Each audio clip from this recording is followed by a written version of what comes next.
Welcome to the Crystal Self-Healer Podcast. I'm Corissa Weaver. On this podcast, we blend the magic of crystals with the science of psychology to help you break free from chaos, ditch the overwhelm, and master your emotions so you can have more energy, get more done, and feel better every day. Get ready to unlock your intuition and restore your true power as we cover how you can transform your life using crystals and self-awareness.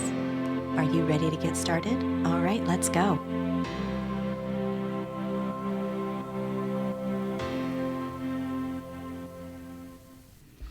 Crystal rituals are what allowed me to turn the corner on my depression and anxiety. The coming together of an action coupled with focused attention for a purpose was a powerful combination that allowed my mind to quiet and the healing to begin. I didn't start out with fancy rituals, and truthfully, what I had been doing, I hadn't considered it to be a ritual at all until I had healed and learned enough that when I looked back, it was evidently clear what had been happening. In our hectic day-to-day lives where we're focusing on things that seem to be bigger or monotonous, the subtle magic of rituals can be overlooked by many of us. In this episode, we are going to dive into Rituals Made Easy by exploring 3 simple steps to create rituals with your crystals. You can reclaim the magic in your life today.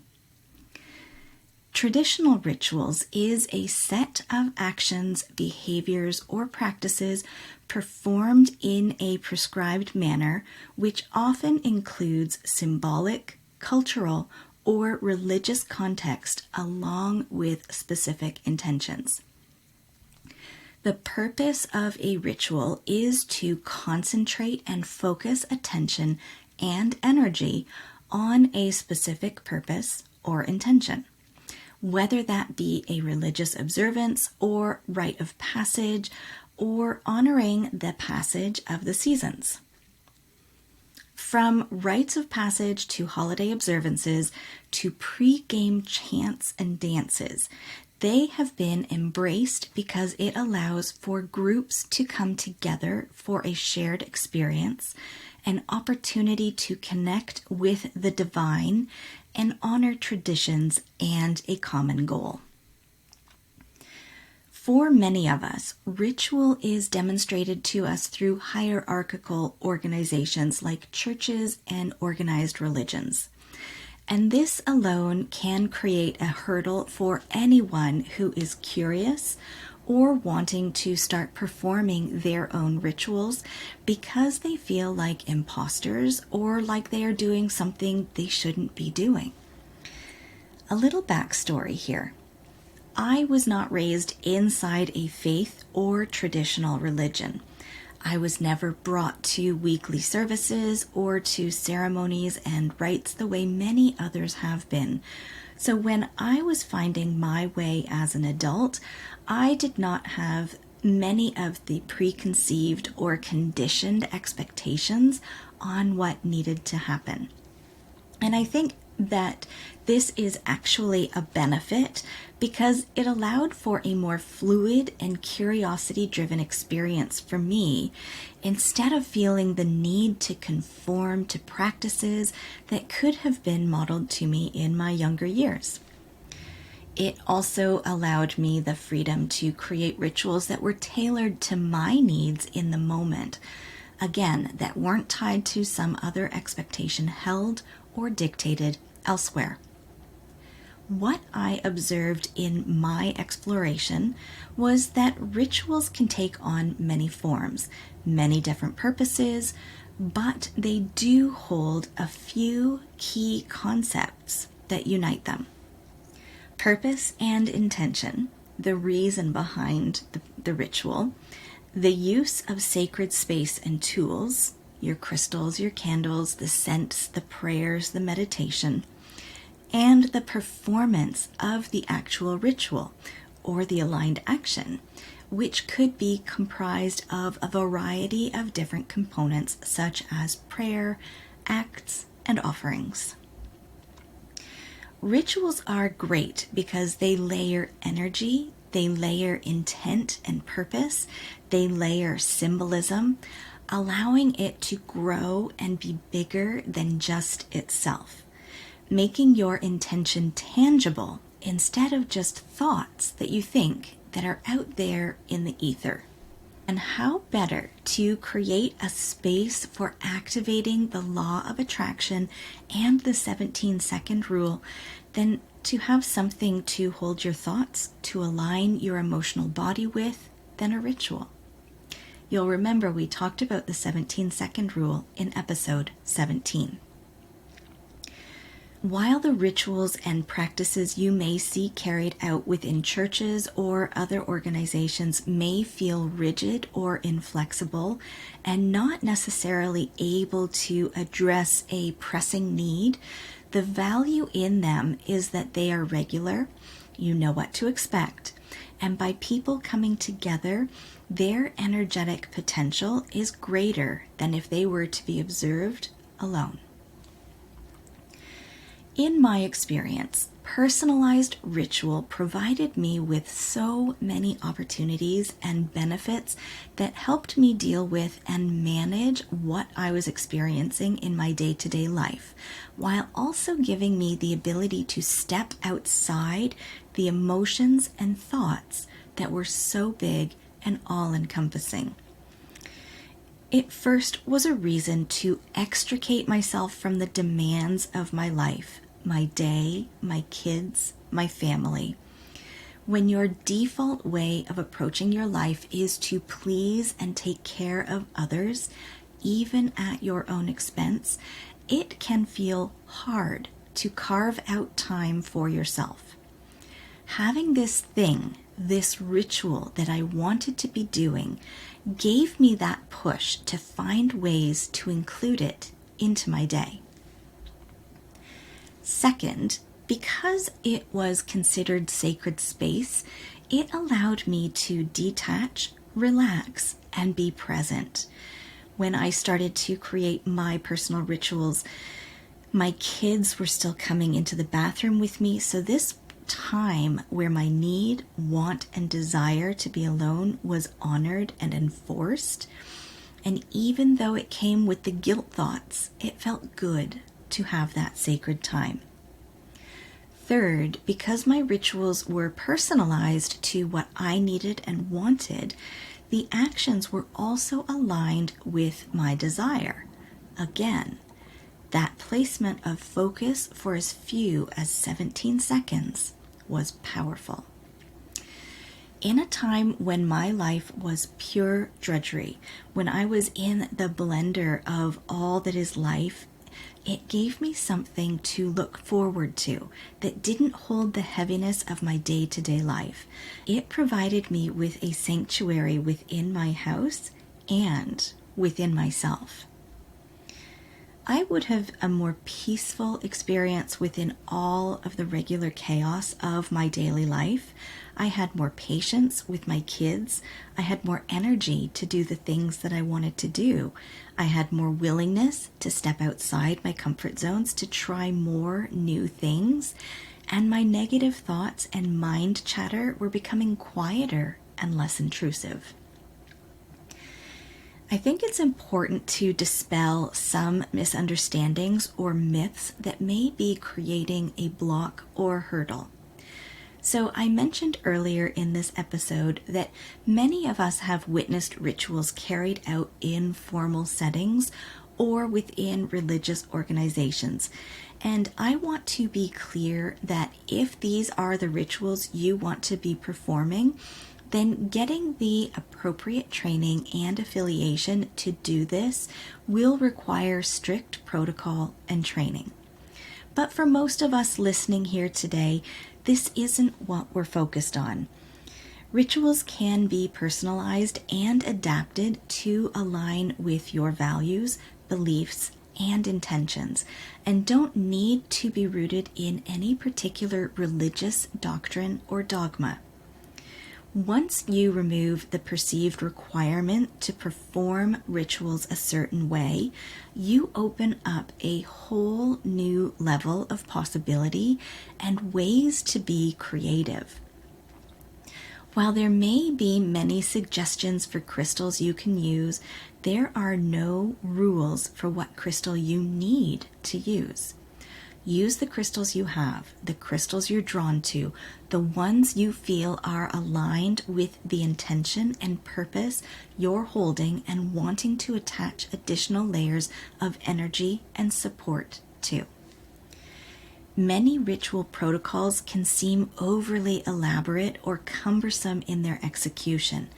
And don't get me wrong, there can be reason and value here. But you don't need to do it that way for yourself if you don't have the time, the tools, or the inclination. There's no specific amount of time you need to set aside, no required headspace you need to achieve, no mandatory time of day. All of these things just add layers of energetic impact, but are not necessary. An example here is, let's say, if you are wanting to do a ritual for love and relationships, you can add layers of energetic support by doing your ritual on a Friday, the day ruled by Venus. But the intention you hold and the focused thought you bring won't necessarily change if you were to perform this ritual on a Tuesday, because that's when you had the handful of minutes available to do the ritual. And so often we strive for getting it just right, letting perfection become the enemy of the good. This narrative we carry and try to live up to has stopped so many of us from trying to call in our dreams and desires through ritual. When my clients are struggling with this type of thinking, it's when I have them look at their existing life, the things they do on the regular, and I ask them to take notice when they are doing things that are ritualistic, but also part of their everyday mundane life. Things like brushing your teeth, putting on your jewelry, washing your dishes. Consciously or not, you have created rituals in your daily lives as you go about your regular day. You just haven't labeled it as being rituals. Once you allow yourself this aha moment, you will most likely be able to allow yourself a little more freedom and flexibility in trying something new or something different, or maybe something more elaborate. If anything, there are just 3 simple steps to create rituals with your crystals that I think you should focus on. 1. The intention or purpose you want to hold or amplify. This gives your ritual direction and purpose to your actions. 2. The elements and tools you want to use or include. When you choose elements and tools that are meaningful to you, you create a more focused and powerful ritual. 3. The aligned actions you want to perform in the ritual. Because these actions are aligned with your purpose, this enhances the effectiveness of the ritual and helps you in connecting on a deeper level with your intention. When you are no longer questioning what you're allowed to use in your ritual, you'll see just how many different elements you can incorporate. From things that represent the literal elements, to journaling, to meditation, to movement, the options are only limited by your imagination.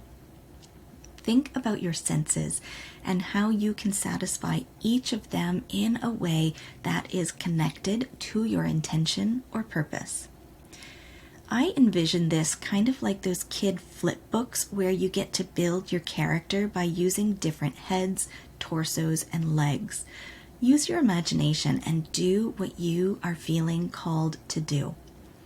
Reference your faith for suggestions and jumping off points if you want. but your rituals don't need to be for anyone but you if you would rather keep them private. Your ritual can make use of supporting tools that carry meaning for you and actions and behaviors that provide you with a feeling of alignment on all levels, energetically, emotionally, and in your thoughts. The actions and behaviors you perform in the ritual can look like anything you want. Creating rituals with your crystals can build upon the 3 questions we talked about in episode 18.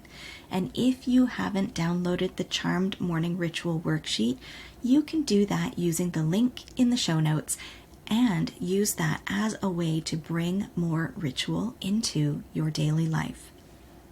For those of you inside the Crystal Self Healer members portal, there are rituals you can use or reference inside each of the intention workbooks that are aligned with each phase of the moon cycle, just to add a little more energetic fun there. And if you haven't already registered, you can join me each month for the Crystal Witch New Moon Ritual, where we align the energy of the moon phase to set our intentions for the upcoming moon cycle. We work with crystals that are aligned with the astrological significance of the new moon, do a guided meditation, and also a card pull for additional support. Once you're registered, the Zoom link gets emailed to you as each new moon approaches, so you can join me in sacred space and create magic in your life. The more rituals you create and do, the more comfortable you become, the less you second guess and doubt yourself about whether you're doing it right. There is no one way other than the way that works for you. And if other people happen to resonate with what you're doing, with your vibe, then they can join in on the experience if you want to let them join you. Today's episode has been brought to you by intention and aligned action. May we all have the desire to follow our inner wisdom and set intentions that allow us to create rituals designed to help us embody our highest and best self. Blessed be, my friends. All right, my friends, that wraps up this week's episode. Thank you for joining me here today on the Crystal Self Healer podcast. If you haven't already, hit subscribe, leave a review, and take the What Crystal is Best for You quiz linked in the show notes. Join me again next week as we continue to demystify crystals, how your brain works, and how you can use them so you can have more energy, get more done, and feel better every day.